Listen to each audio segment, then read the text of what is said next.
گوروں کے کسی کنٹری جانا ہوا, میں نے وہاں پاکستانی ڈاکٹر بھی تھے جو وہاں کلینک میں بیٹھے ہوتے تھے نا, علاج کرتے تھے. میں نے کہا یار آپ کو پاکستان میں بھی علاج کا تجربہ ہے, گوروں میں بھی. میں نے کہا پاکستان میں تو میں بتا دیتا ہوں نزلہ زکام کھانسی کے پیشنٹ زیادہ ہیں, ہر تھوڑی دیر میں کھانستا ہوا آ رہا ہوتا ہے نا بندہ. وہ تو میں نے کہا رپورٹ پیش کرنے کی ضرورت نہیں, نزلہ زکام کھانسی قومی نشان ہمارا, یہ تو مشہور شعر ہے. ہر آدمی چھینک رہا ہے, ناک بہ رہی ہے ہر دوسرے تیسرے آدمی کی. تو میں نے کہا یہاں کیا کون سی بیماری سب سے زیادہ ہے؟ کینسر ہے, بلڈ پریشر ہے, شوگر ہے. ہمارے یہاں نزلہ زکام سب سے زیادہ, اس کے بعد 40 سال سے اوپر کے جو لوگ ہیں ان میں بلڈ پریشر اور پھر شوگر. یہ چیزیں ہمارے ہاں ہول سیل کے حساب سے. ہر دوسرا آدمی انڈے والا برگر کھا کے کیا ہو گیا ہے شوگر کا مریض بن گیا. برگر کھاؤ گے تو چاہے وہ زنگر ہو یا انڈے والا ہو, یہی ہوگا نا, شوگر تو ہوگی, یہ تو ہوگا. تو میں نے کہا آپ کے ہاں سب سے زیادہ پیشنٹ کس بیماری کی؟ کیونکہ میں نے کہا مجھے تو اتنے دن میں کوئی انگریز چھینکتا ہوا نظر نہیں آیا کہ کسی کو. وہ تو اتنے ہیں کہ ہم اگر چھینک لینا تو شاید 6 کلومیٹر دور بھاگ جائیں, ہو گئے یار یہ بیماری لے کے آ رہا ہے. آسٹریلیا جب میں اترا نا تو جوتے بھی صاف کروائے ان لوگوں نے کہ دوسرے ملک کی مٹی ہمارے ملک میں لے کر نہیں آؤ, کوئی پتہ نہیں اس میں جراثیم ہو. اتنا صاف رکھتے ہیں اپنے کنٹری کو. وہ تو شکر ہے نہلایا نہیں ان کو, انہوں نے ہم کو لے جا کے عزت کا خیال کیا تھوڑا سا, ورنہ نہلا دلا کے چلو اب ہمارے ملک میں انٹری کرو. جوتے صاف کرواتے ہیں, مٹی تو نہیں لگی ہوئی, اتنے نیٹ کلین, کو بیماری نہیں ہے. تو میں نے کہا یہاں سب سے زیادہ بیماری کون سی؟ انہوں نے کہا ہر دوسرا آدمی اسٹریس اور ڈپریشن کا مریض ہے. ڈاکٹر کے پاس ہم آئیں گے, ڈاکٹر صاحب گلا خراب ہے, نزلہ ہے, سر میں درد ہو رہا ہے, نزلہ جم گیا ہے, ٹھیک ہے نا. حکیم کے پاس جائیں گے تو کہے گا استخدوس کھاؤ, سر سے جمع ہوا نزلہ نکالے گی. اور ڈاکٹر کے پاس جاؤ گے تو وہ کوئی اینٹی الرجی لکھ کے دے دے گا. تو انہوں نے بتایا یہاں سب سے زیادہ اسٹریس اور ڈپریشن, ذہنی تناؤ, ذہنی کھچاؤ. ابے کیوں ہے تمہیں ذہنی تناؤ؟ تمہیں تو روزگار نہ ہو تو $3000 تو تمہاری گورنمنٹ تمہیں دیتی ہے. یہاں سے پاکستانی وہاں جا کے باقاعدہ آرڈر پہ بے روزگار ہوئے ہیں, دعائیں مانگی اللہ میں روزگار نہ ملے. سمجھ آ رہی ہے؟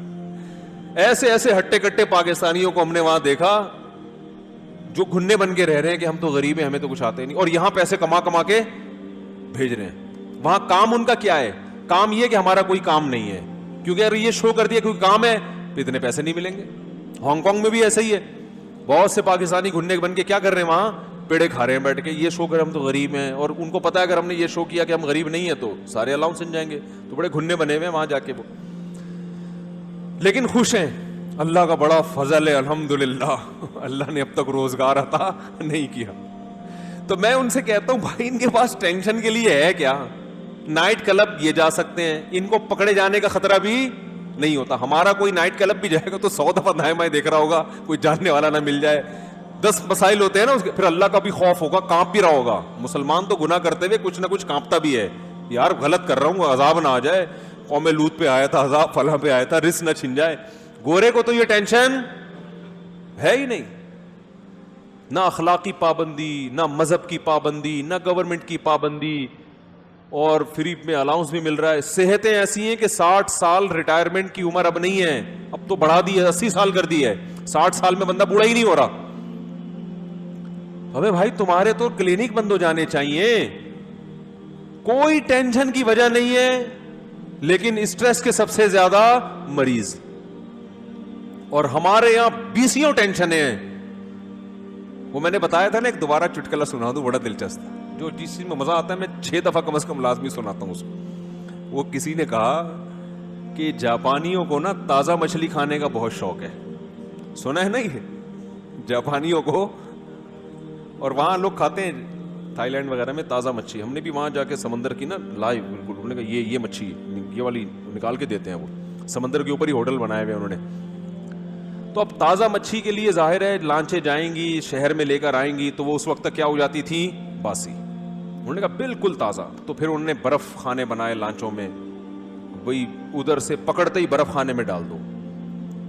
لیکن جاپانیوں کو برف والی مچھی کا ذائقہ بھی اچھا, فروزن مچھی ہے ظاہر ہے وہ تھوڑا سا ٹیسٹ چینج ہو جاتا ہے. انہوں نے کہا نہیں, بالکل لائیو و لائیو. تو جیسے میرا بیان کبھی لائیو و لائیو ہوتا ہے, کبھی تھوڑا سا باسی ہو چکا ہوتا ہے وہ, ٹھیک ہے نا. تو اب کیا ہوا ہے کہ جی وہاں لانچوں نے تالابوں کا انتظام کیا گھروں کے وہ ہوٹلوں کے اندر کہ ان میں لا کے مچھلی کو ڈال دیا جائے.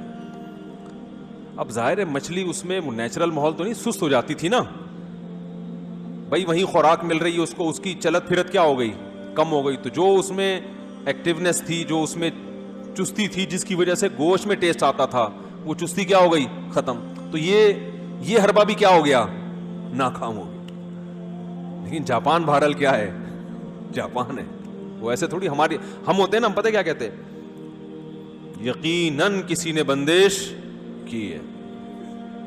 کیونکہ بھائی اس کے بعد بھی اگر میرا کسٹمر میری شاپ پہ نہیں بیٹھ رہا, اس کا مطلب ہے کہ مجھ پہ کسی نے بندش لگائی ہے.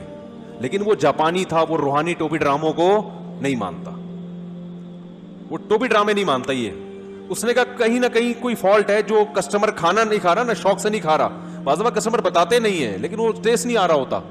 کسٹمر یہ تھوڑی بولے گا کہ باسی ہے, وہ کہے گا تمہارے سامنے تو نکالی ہے, باسی کہاں سے ہو گئی, ٹیسٹ نہیں آ رہا. تو انہوں نے کہا یار یہ کیا بات ہے, جب سمندر سے شکار کر کے کھاتے ہیں تو کسٹمر کھاتا ہے, جب یہاں لا کے کھلا رہے ہیں تو کسٹمر نہیں کھا رہا, تو یہ کسی نے بندش نہیں کی ہے, کوئی فالٹ ہے.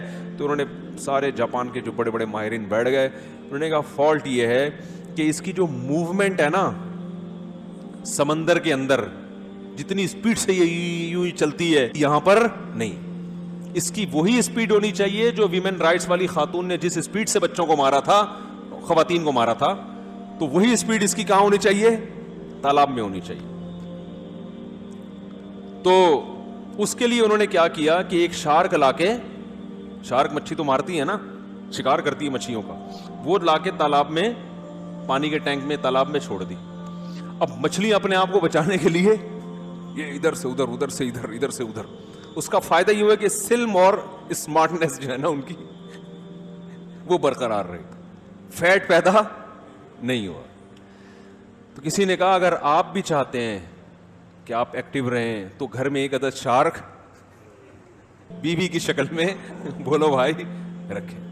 تو جب یہ لطیفہ میں نے پڑھا نا, میں نے کہا جس کے ٹینک میں ایک مچھلی اور 3 شارکوں یا 4 شارکوں, بھائی ٹینک میں انہوں نے سینکڑوں مچھلیاں رکھی, ایک شارک کہ تنگ کرنے کے لیے ایک ہی کیا ہے, کافی ہے. تو سوچو کہ اگر وہ 4 شارک رکھیں اور ایک مچھلی ہو, وہ مچھلی کیسی ماشاءاللہ اسٹرانگ ہوگی, آپ خود اندازہ لگا اس کا کیا ٹیسٹ ہوگا اور کیا صحت ہوگی اس کی, ہے کہ نہیں ہے. تو یہ نسخہ ہے صحت مند رہنے کا. اگر آپ چاہتے ہیں آپ میں کولیسٹرول بالکل بھی, یعنی آپ پیدا کرنا چاہیں تو بھی پیدا نہ ہو, آپ پٹھان ہوٹل کے پراٹھے کھا کے بھی کولیسٹرول پیدا. میں پٹھان ہوٹل کے پراٹھے کھاتا ہوں لیکن الحمدللہ مجھے کولیسٹرول نہیں ہے. میں بڑے غلط قسم کے پراٹھے کھاتا ہوں, ربڑ کے نہیں ہوتے صبح صبح. مجھے لوگ منع کرتے ہیں بھائی کوئی کھانے کی چیز کیا کھاؤ, یہ اتنے سفید آٹے کے گھی میں پکے ہوئے پراٹھے. میں کہتا ہوں یار بچپن سے کھاتے آ رہے ہیں ہم سے, یہ پراٹھے صبح نہیں کھاؤ تو صبح ناشتے کا پتہ ہی نہیں چلتا. نہیں کھانے نہیں چاہیے, اچھی چیز نہیں ہے, لیکن کولیسٹرول لیول اللہ کا شکر ہے کیا ہے, بالکل فٹ فاٹ ہے. تو وجہ اس کی ظاہر ہے.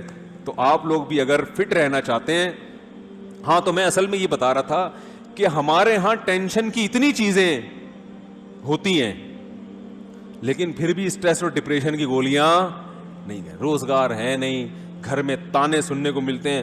ہمارے نوجوان کو جب گھر سے تانے کو سننے کو ملتے ہیں نا, بے روزگار, یہ بہت زیادہ کام یہ کرتا ہے, ایک عدد گٹکا خرید کے کھا لیتا ہے, یہی ہوتا ہے نا, اور گٹر کے ڈھکن پہ جا کے باہر بیٹھ جاتا ہے. ٹھیک ہے نا, بس یہ ہے, اور اس کے علاوہ اور کچھ نہیں کرتا وہ.